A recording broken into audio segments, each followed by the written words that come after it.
everybody, welcome back to the next episode of Big Plane Little Shop.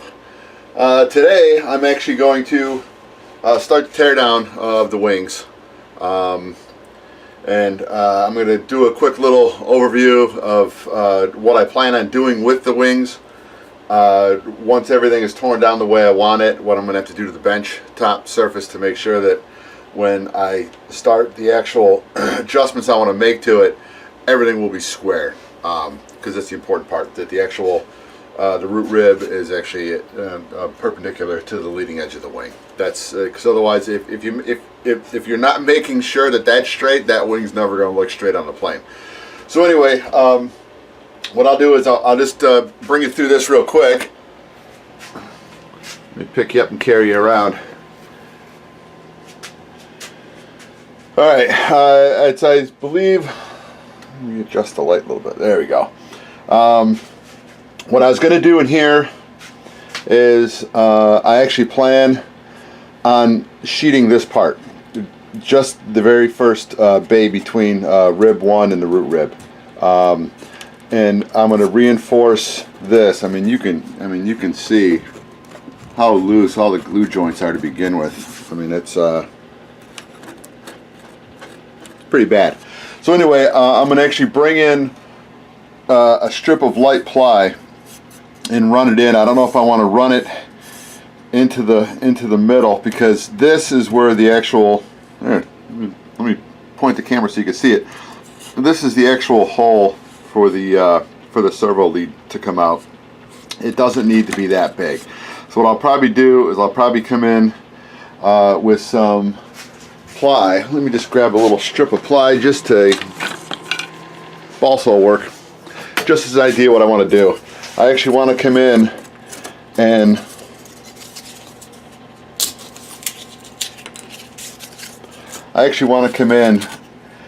glue in a piece.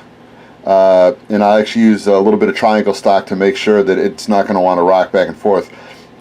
But I'll get it set up against a flat piece here on the outside, and then go ahead and compress it, glue it in place, just so I can get rid of.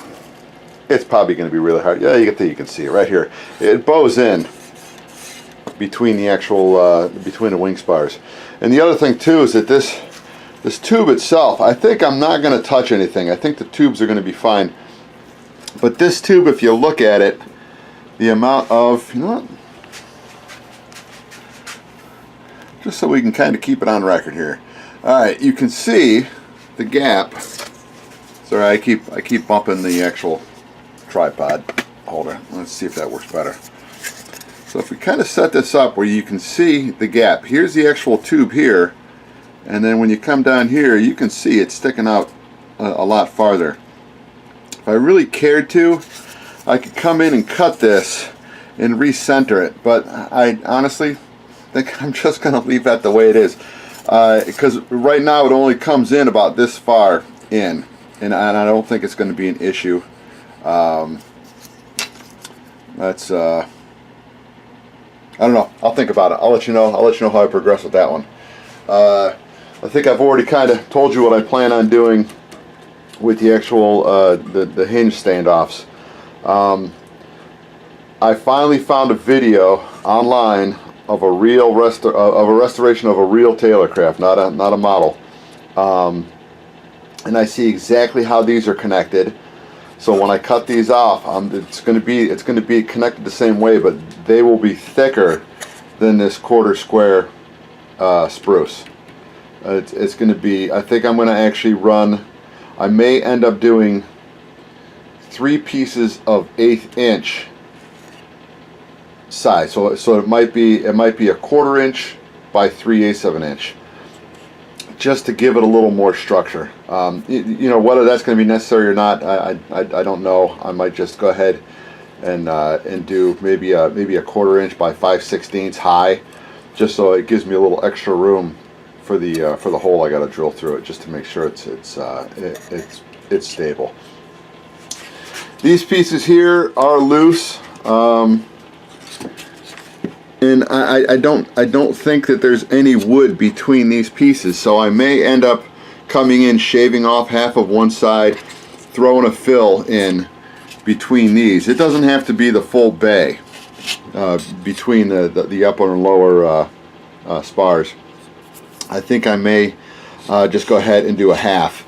That way, when you actually clamp these things in, because as you can see, a wall of corrosion, I'm taking all these off, and everything's loose anyway. I may just go ahead and, well, that'll be fun to make sure I got those holes lined up right. Anyway, I may just come in and do a half filler, or even just a bar across. I'll probably fill it half with plywood, and just go ahead and re-drill the holes. That way, when it's compressed, it's not crushing the wood in, and it's going to give you a much better support. I mean, you can see how loose that is, so it's got to be fixed. This is the bad wing tip, and as you can see from this angle, it's got a little issue with it. And what they did is, believe it or not, when they glued this back together, they did it wrong. Is that if you look at the one that's not broken, it's got a small triangular wedge on the bottom, and then a taller one on the other side. What they did on this one is, when they repaired it, it's got a big wedge on the bottom and a small wedge. Excuse me. It's got a big wedge on the bottom on the trailing edge of the anyway of the actual wingtip, towards the rear of the wingtip, and on the front they've got a big wedge with nothing else underneath it. So that's why that looks as badly as it does. So that'll all be cut apart today. And then what I'll do is I'll take measurements off of that, it looks like 3/8 balsa.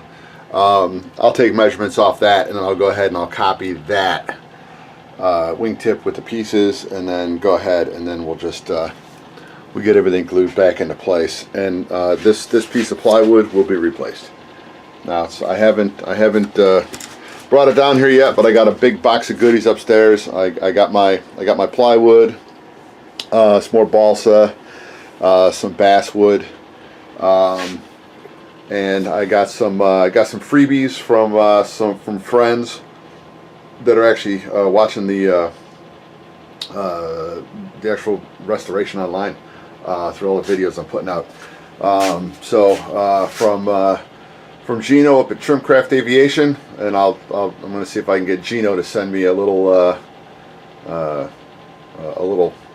I don't know, I don't want to say a little banner, but something, a little sticker, something to put on the wall, up around there, just for the help he's given me.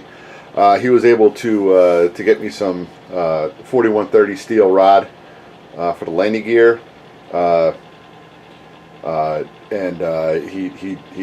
he donated that to the cause.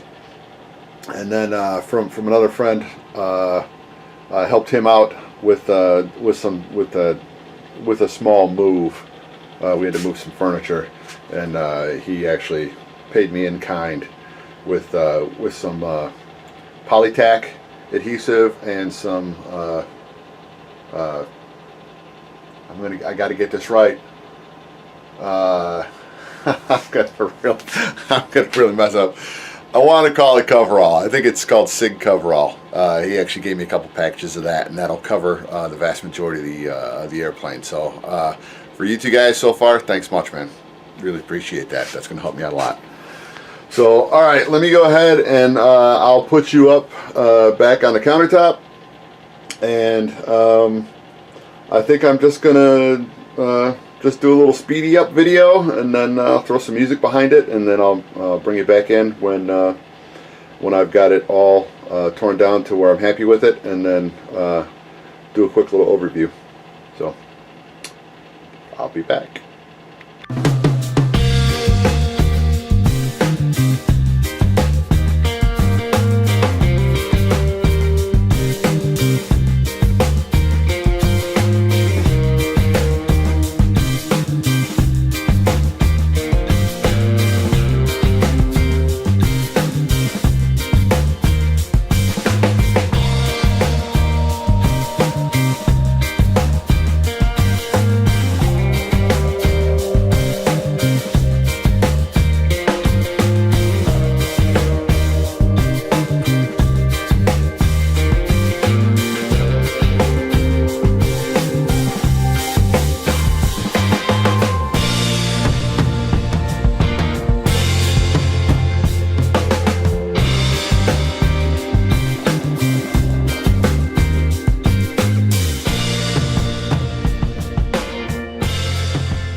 Alright, I got you hanging just about from the ceiling.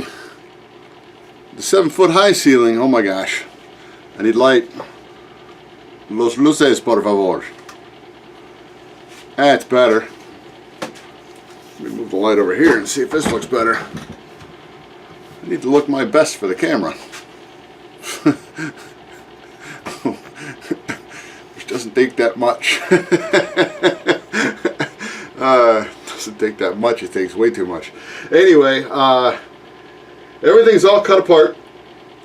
And I wanted to see how much flex that there could be from side to side. How much the wing itself will flex with cutting out all of that internal support that I thought was just way too much. Because I think you could probably get away with, you know, two, three, maybe 4 pieces just to stiffen the wing up. I'll have to figure out how many I got to put back in and where I want to put them in, but some are going to have to go back in. Let me give you a decent idea the best I can with what I got with the camera. So I'll do a little compression. We'll see if you can see it. Right now, you might be able to see, you might not. Let me go ahead and zoom you in a little bit so you can at least see. So you can at least see the tops of the ribs. You should be able to see this. You see a little bit of flex. So what I need to do is I need to figure out where to put the that. It doesn't need to be. It doesn't need to be in the bays back here behind the. Let's just call it the secondary spar, the rear spar.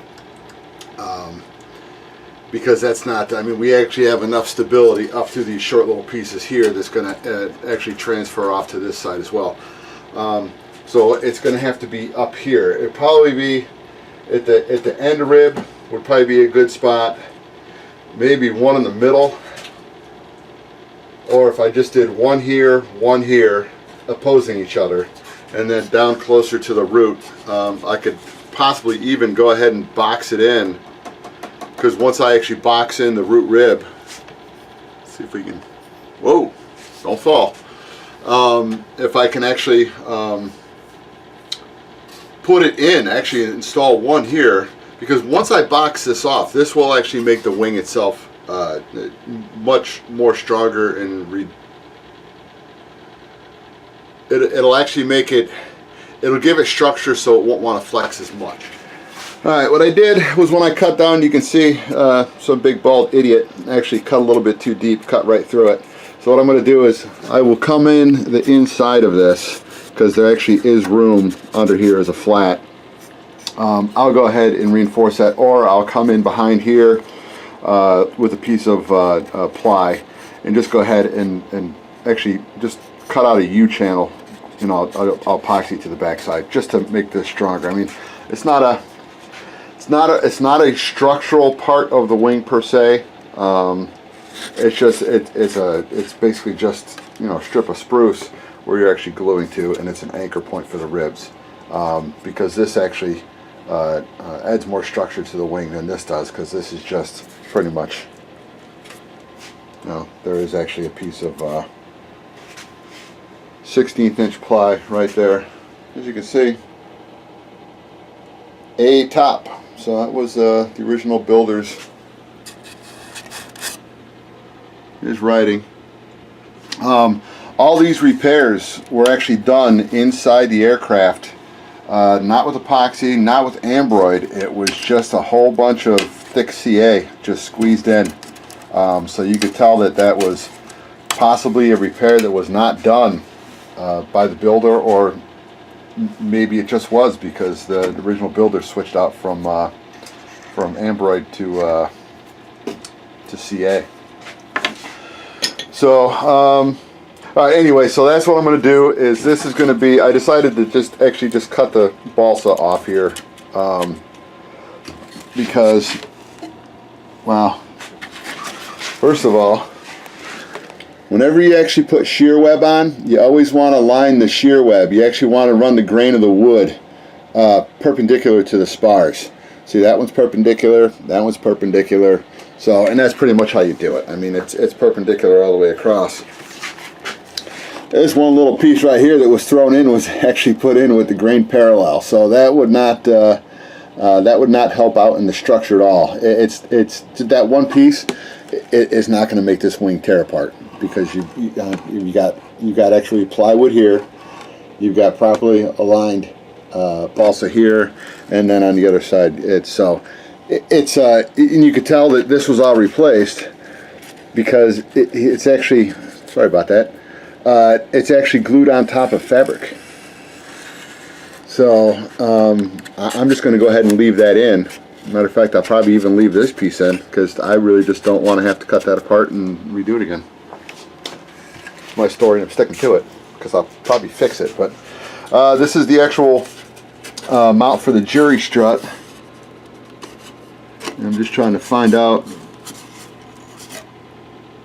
weird little things that were thrown in here, because there are some weird little things. This rib, I'm not going to replace the rib. I'm just going to go ahead and some of the actual some of the actual balsa, because it's good balsa.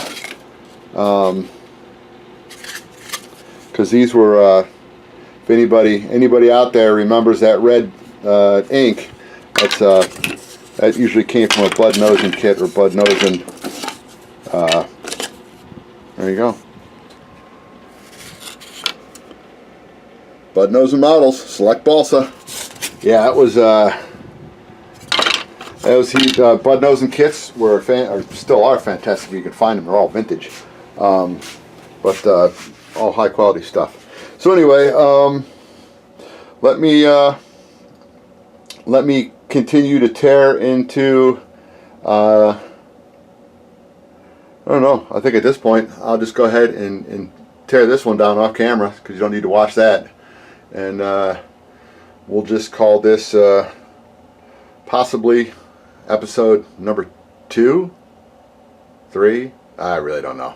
I'm calling it a trilogy, but if in regards to calling something a trilogy, anybody that's actually read Hitchhiker's Guide to the Galaxy, you'll know what I'm talking about.